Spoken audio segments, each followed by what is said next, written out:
Hello mga idol. Dito tayo ngayon sa harap ng bahay at lalabas tayo.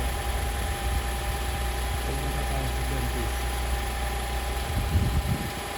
Ito, ganito ang sitwasyon dito, tahimik dahil bakasyon pa ng mga tao dito. Nasa loob lang ng mga tahanan ng bahay nila. Sa Lunes na naman magiging busy dahil nagsibalikan na sa trabaho ng mga tao. So kami, balik na rin sa Lunes trabaho. So nagkaroon din ng 2 weeks na bakasyon. So, ito is maganda dahil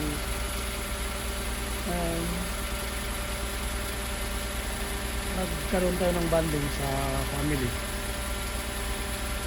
Yan. Initin lang natin ang sasakyan para mas maganda mag-drive mamaya.